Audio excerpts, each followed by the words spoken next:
ఏం మమ్మీ ఆ క్రీమ్ ఏంది? నీకు గుర్తుందా మనం ఒకసారి హోటల్కి వెళ్ళినప్పుడు అక్కడ పన్నీర్ కర్రీ నీకు నచ్చిందన్నావు కదా? అవును. అందులో పైన వైట్ కలర్ వేసిర్రు.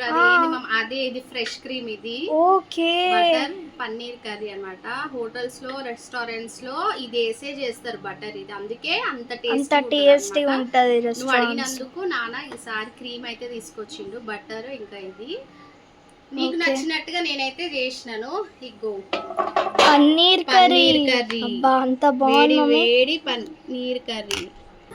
ఓకేనా? ఇప్పుడు మనం పైనుంచి క్రీమ్ నేను ఎట్లా వేయాలో చూపిస్తా. ఆ రోజు వాళ్ళు వేసిరు కదా, దాని వల్లనే టేస్ట్ వస్తుంది అనమాట యాక్చువల్గా. Okay okay mummy.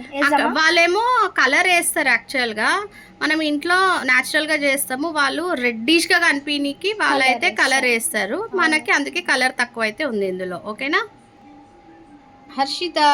ఇగో ఇప్పుడు వేస్తున్నా చూడు క్రీమ్. ఇగో ఇట్లా వేసుకోవాలా, సూపర్ ఉంటుంది ఇది క్రీమ్. కలర్ఫుల్ ఉంది కదా చూడ్డానికి. అవును, సేమ్ అందులో ఉన్నట్టే ఉంది. వాళ్ళు ఇట్లనే వేస్తారు అనమాట, అందుకే అట్రాక్టివ్గా ఉంటుంది, టేస్టీగా ఉంటుంది ఈ కర్రీ. ఇప్పుడు హోటల్లో తిన్నట్టే తింటాం కదా, సేమ్ అట్లనే ఉంటుంది టేస్ట్ కూడా. తిన్నాక టేస్ట్ ఎట్లుందో చెప్పండి. ఓకేనా హర్షిత? టేస్ట్ చేస్తున్నావా? చెయ్యి. మెల్లగా కాలుతుంది, జాగ్రత్త, కొంచెం దూరం ఉండి తిను.